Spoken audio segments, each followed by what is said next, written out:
ఏంటి సార్ చెప్పండి. సార్ అది స్కూల్ ఫీజు కట్టలేదని పాపం క్లాస్కి రానివ్వన్నారంట. ఓ ఫీజు తీసుకొచ్చారండి. ఆఫీస్కి వెళ్ళి ఫీజు కట్టేసి ఆ రసీదు టీచర్కి ఇవ్వండి. అమౌంట్ ఇంకా తీసుకోలేదు సార్. ఒక్క 2 రోజులు సార్, నేను ఒకలా కట్టేస్తాను సార్. మిస్టర్ రామం, ఇది గవర్నమెంట్ స్కూల్ కాదు, ఇది ప్రైవేట్ స్కూలు. ఫీజు కడితేనే లోపల, లేకపోతే గేట్ బయట. ఏంటి సార్ ఇంతలా మాట్లాడతారు? అమౌంట్ తీసుకోవాలని చెప్తున్నారు కదా సార్, ఇంతలా ఇబ్బంది పడితే ఎలాగా? అయినా నా గురించి మీకు తెలియట్లేదు సార్. నాకు మొత్తం న్యూస్ ఛానల్స్ అందరూ తెలుసు.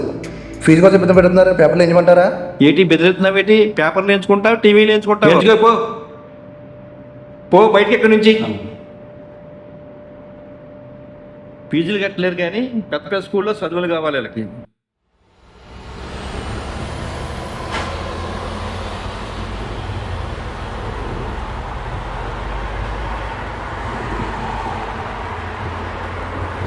నానా, నేను మళ్ళీ ఎప్పటి నుంచి స్కూల్కి వెళ్తాను? ఒక 2 రోజులు చక్కగా ఇంటి దగ్గర ఆడుకుని మళ్ళీ స్కూల్కి వెళ్తే కానీ. నేను ఈ స్కూల్లోనే చదువుకుంటాను నాన్న.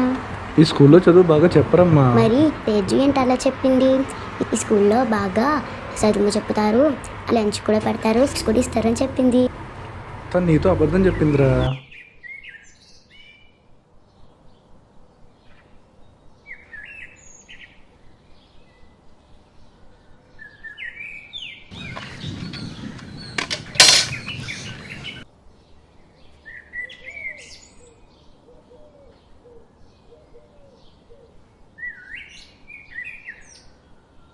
ఏంట్రా చాలా రోజులకు వచ్చావు?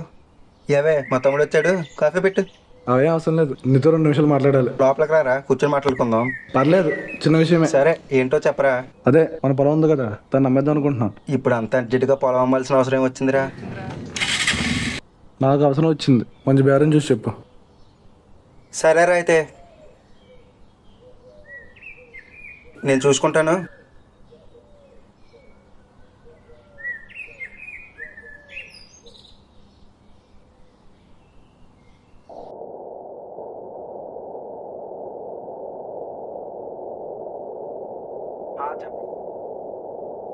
పొలం సంగతి ఏం చేసావు?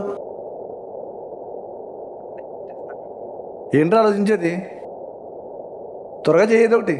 మన పక్క పొలం కప్పెట్టేశారు, మనం కూడా కప్పెట్టేస్తే కాస్త రేట్ ఏమైనా ఎక్కువ వస్తుందేమో. ఆలోచించి త్వరగా.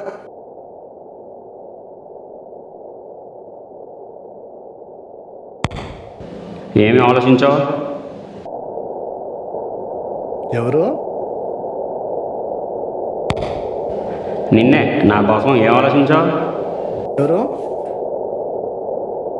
ఎవరు ఎవరు లేలే, ప్రమేయం ఉంటుంది. నేనే, భూమిని. అదే నా కోసం ఏం ఆలోచించావని అడుగుతున్నా.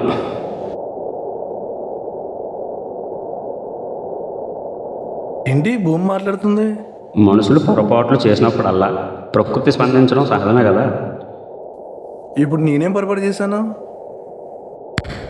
చేయబోతున్నావు కదా. నేనేం చేయబోతున్నాను? అదే నన్ను కప్పెట్టేపోతున్నావు కదా. నిన్ను కప్పెడితే అది పొరపాటు ఎలా అవుతుంది? కప్పెట్టే, మట్టిని కంకరతో కప్పెట్టే. రేపు నీ బిడ్డ ఆకలి అన్నప్పుడు ఆ సిమెంట్ ఇటుకలు తినిపిద్దువు కానీ.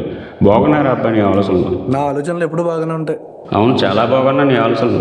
రాళ్ళతో ఉన్న ఈ నెలను మీ తాత మట్టిలా మలిచాడు. మీ నాన్న సేవలతో మట్టిలో మాణిక్యాన్ని పండించాడు. ఇప్పుడు నువ్వు వాళ్ళ కష్టాన్ని కంకరతో కప్పెట్టేస్తాను అంటున్నావు. కప్పెట్టుకుంటూ పోతే పెద్ద పెద్ద కట్టడాలు వస్తాయి కానీ కంచెలో కూడు ఎక్కడి నుంచి వస్తుందా? ఏంటో మీ మనుషులు ఏం ఆలోచిస్తారో, ఎలా ఆలోచిస్తారో, ఎందుకు ఆలోచిస్తారో. చెప్పరా. పొలం గురించి తెలిసిన బ్రోకర్తో మాట్లాడాను. లేఅవుట్ డెవలప్మెంట్కి ఇచ్చేద్దాం. డెవలప్మెంట్కి ఇచ్చేద్దాం, కానీ లేఅవుట్కి కాదు, రైతన్నకు.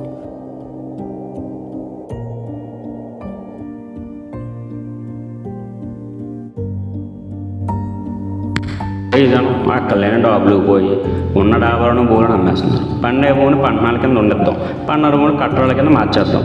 అంతేగాని పండే భూమిని పండన భూమిని రెండింటిని కట్టడాల కింద మార్చేస్తే రేపు వద్దండి మనం తినడానికి ఇటుకలు తప్పితే మెతుకులు దొరకరా అబ్బాయి.